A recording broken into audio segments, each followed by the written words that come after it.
Why is Blue like this?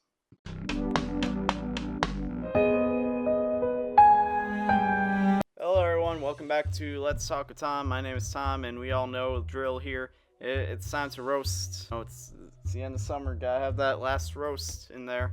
I'm gonna keep doing roasts after this, but like, you know what I mean. Blue just exists. Blue from Foster's Home for Imaginary Friends. I swear to God, this dude just exists to be a dick to everyone because he has nothing better to do. What is he doing? What is he doing? Nothing. He's bored, so he's just like, why don't I just make everyone's life miserable? Why not? Why don't I just inconvenience everyone? Everyone who cares about me. Why don't I just, make their lives suck? Because I have nothing better to do. Remember in the pilot episode, like the long pilot episode where like we all had sympathy for him. We were like, oh jeez, Blue's not gonna have a place to live because Mac's mom wants to get rid of him, and we all felt so bad for him. And then by the next episode, he's making everything difficult. He's making people's lives hell. Poor Frankie, she's under so much stress, and Blue is just inserting himself in her business, getting sidetracked, making everything more difficult. Let this girl do her job, dude. Just let her do her job. Nah. I want a massage chair. Let me buy all these pagers and take a couch cushion, leave a couple dollars and some change, because that's how much it would cost, right? Do you know how much furniture costs? Do you know how expensive furniture is? It costs a lot more than that, homie.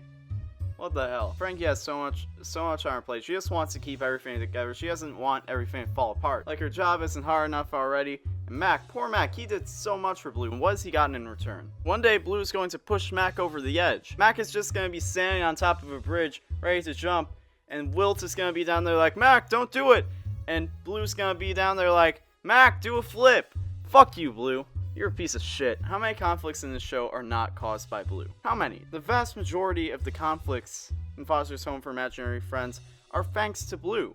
And if they aren't thanks to Blue, then they're usually made worse by Blue. Because he just had to get involved. Sit the fuck down. We don't need you. We don't need you in this business. And you know he does it on purpose. You know it. He does it on purpose because he lives for the chaos. He lives for the chaos and destruction of society, of civilization. He feeds off the misery of others. He acts like a virus to everyone around him.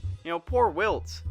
Wilt, he just wanted to sit down and watch a basketball game. He's a basketball player. He was created. He was brought into this world for basketball, and he just wants to watch this game. He just wants to watch a game. That's all he asks. But Blue has to be like, Wilt, I need some chips.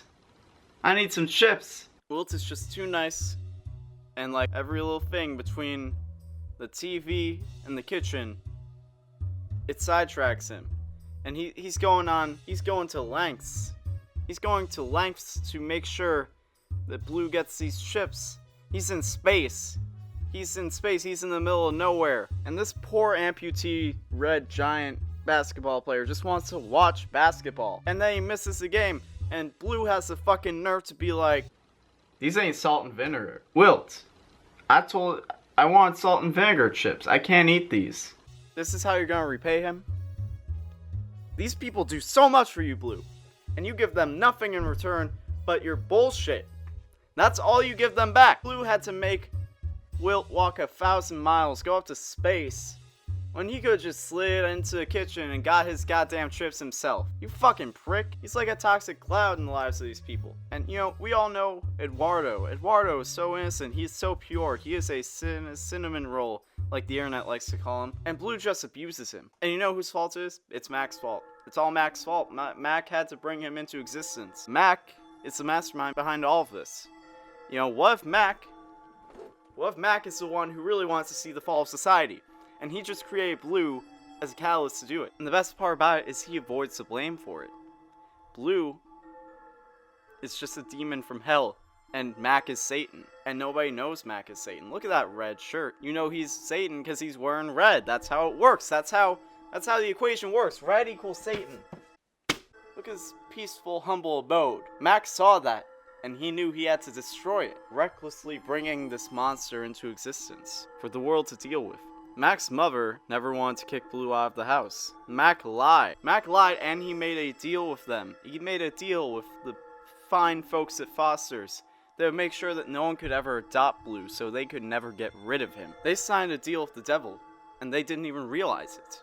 And now Mac's creation can rain terror on the fine folks, the fine imaginary friends and staff at Foster's home for imaginary friends. But why would Mac do this? Why would he be so motivated to do something like that? Because he is a supernatural being. It was only a matter of time before a god of destruction like Mac came through and sucked all of the happiness out of a place like Foster's home for imaginary friends. Imagine what Foster's was like before BLOO. Look at all these fine folks. It must have been so nice.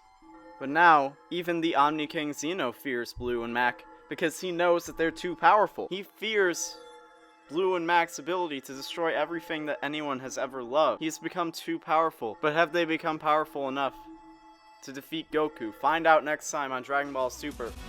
Good night, everybody!